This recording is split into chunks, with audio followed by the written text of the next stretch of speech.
Vancouver, September 25th, 2023.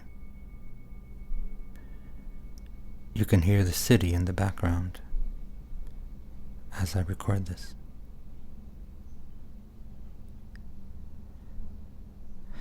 When I got up this morning, searching for my glasses, I touched this little mechanical bear.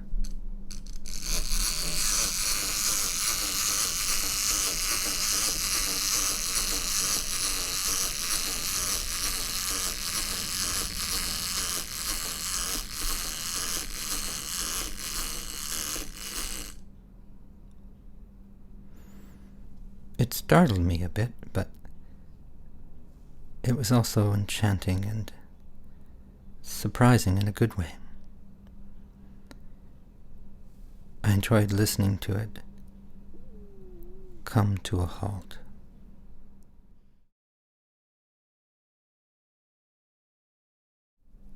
That morning I was thinking about something I published on my website a few days ago on September 20th. I'll read it to you. On September 20th, 2023, I decided to step back from being me, in the sense of letting go of old habits and patterns and adopting other ways of being and living. This being said, I will continue to respond to invitations when my presence is useful.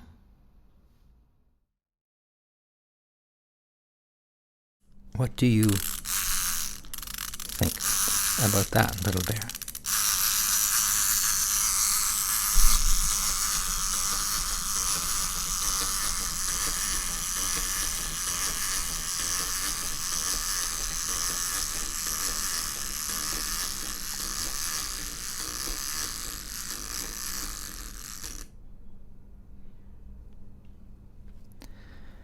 Now, this statement reminded me of traps, of how I fall into traps all the time, and maybe you do too.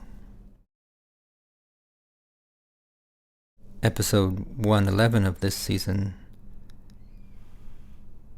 presented two traps, and I'll play back excerpts from that episode to you now. The first trap is essentially wanting the world to stop and to get off. Stop the world. I want to get off. Well, what can I say? I notice that you've fallen into a trap called, for example, exit fixation, which is where people feel a strong urge to walk out of an existing commitment. For example, when someone realizes that the path they're on is full of paradoxes, contradictions, and complicities, and often their first response is to find an immediate exit in hopes of a more fulfilling or more innocent alternative, or maybe even an ideal community with whom to continue this work. You mean like an escape? Yeah, something like that. The second trap is about wanting to erase the past and to find some kind of spiritual haven, which of course is an illusion. It's called spiritual bypassing, and it happens when spiritual ideas or practices are used to sidestep, avoid, or escape sitting with analysis of, say, historical or systemic violence, and the difficulties of one's complicity in historic and systemic harm. Do you know what I mean? Yes, I think I do, but I don't think I do this. Well, maybe not consciously, but spiritual bypassing often manifests itself along cultural appropriation, which is something you think about every time you record a soundscape with that microphone of yours, right? Ah, I see what you mean. You're quite a good observer. Well, thank you, and right back at you. Think of me as a guardian angel. Or the devil. Oh, whatever.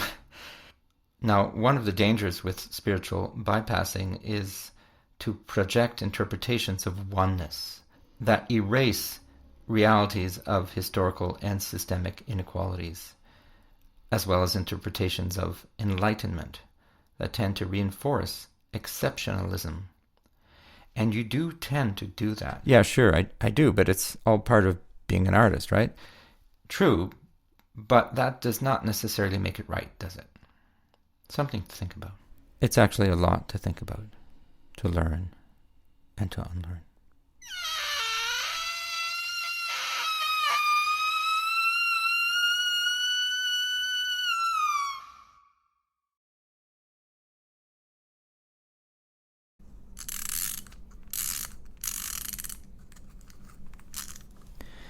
What do you think of that, little bear?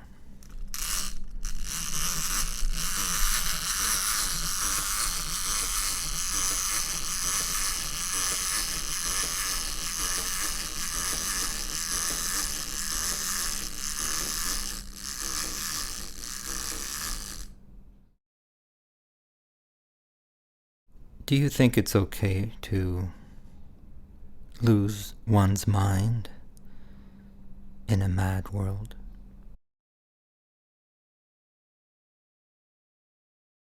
Do you think it's okay to embrace failure as a path towards learning and unlearning?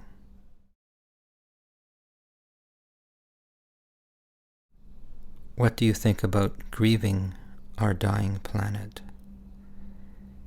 and sitting with this sadness?